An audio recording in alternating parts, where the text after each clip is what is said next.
حضرت خباب رضی اللہ تعالی عنہ، بخاری میں ذکر ہے، کتب احادیث میں، کتب سیرت میں ذکر۔ حضرت خباب رضی اللہ تعالی عنہ نے اس وقت کلمہ پڑھا جب ابھی 5 لوگ کلمہ پڑھتے تھے، کل بندے السابقون الاولون۔ آپ فرماتے ہیں جس عورت کا میں غلام تھا نا، ام انمار اس کا نام تھا، وہ مجھے بڑی سخت سزائیں دیتی تھی۔ آپ لوہار کا کام کرتے تھے، سلاخیں، آپ کو پتہ ہے لوہار سلاخ رکھتا ہے پہلے آگ میں بھٹی میں، پھر وہ جب پوری طرح تپتی ہے پھر کچھ بنتا ہے، لوہار کا کام کرتے تھے۔ آپ فرماتے ہیں ام انمار میرے ساتھ یہ کرتی کہ مجھے سخت اذیت دیتی، کلمہ چھوڑنے پر مجبور کرتی۔ ایک دفعہ تو ایسے ہوا کہ اس نے کافروں کی ڈیوٹی لگائی، میں گلی سے گزر رہا تھا، مجھے نہیں پتا تھا ان کی پہلے سے تیاری ہے، انہوں نے کوئلے جلا کے رکھے ہوئے تھے، مجھے پکڑا، میرا کرتا زبردستی اتارا، کوئلوں پہ لٹا دیا اور میرے وجود پر وزنی پتھر رکھ دیے۔ فرماتے ہیں میری چربی پگھلی تو کوئلے بجھے۔ یہ شہادت گاہ الفت میں قدم رکھنا، لوگ آسان سمجھتے ہیں مسلمان ہونا، زخم پہ زخم کھا کے جی، خون جگر کے گھونٹ پی، آہ نہ کر لبوں کو سی، یہ عشق ہے کوئی دل لگی نہیں، اس میں بڑی برداشت کرنی پڑتی ہے۔ آپ فرماتے ہیں کہ حضور علیہ السلام نہ خانہ کعبہ کی دیوار کے ساتھ ایک لگائے بیٹھے تھے، میں ایک دن حاضر، مجھے بڑی تکلیف دیتے تھے، کہتے ہیں جب میں کام کر رہا ہوتا تھا تو میری مالکن آتی تو وہ نکال کے نا سلاخ تو میرے سر پہ رکھ دیتی، میرا سارا وجود زخمی تھا۔ حضور خانہ کعبہ کی دیوار سے ٹیک لگائے بیٹھے تھے، میں حاضر ہوا تو محبوب کریم بھی اٹھے، تو حضور علیہ السلام سے میں نے عرض کی حضور دیکھیں مجھے کتنی تکلیف دی جاتی، تو ابھی فرمانے لگے بس اتنی،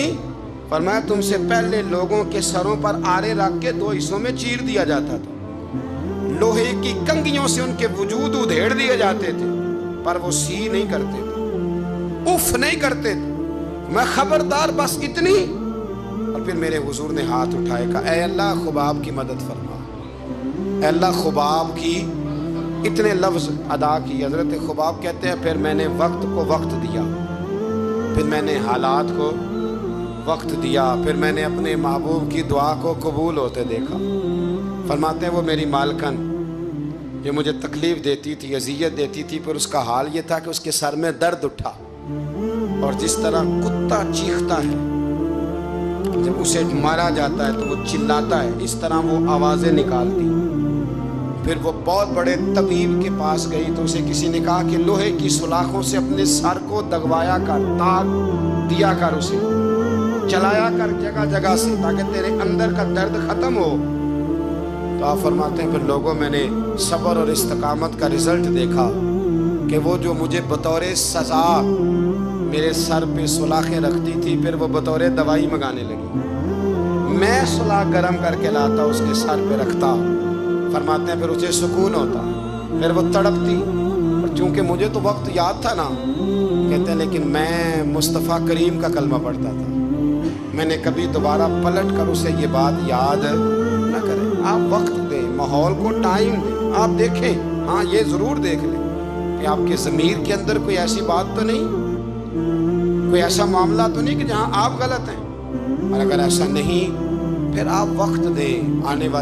والے اسباب کو۔ ہم نہ بڑی جلدی ہے، ہمیں دعا کرائی ہے تو آج شام تک مسئلہ ٹھیک ہونا چاہیے، دعائی کھائی ہے تو طبیعت شام تک ٹھیک ہونی چاہیے۔ اگر ہم راہ حق کے مسافر ہیں تو شام کو ہمیں قرب الہی مل چکا ہو، حضور کی بارگاہ کے ہم حضوری ہو چکے ہیں، ایسا نہیں۔ آپ وقت دیں، سفر کو جاری رکھیں،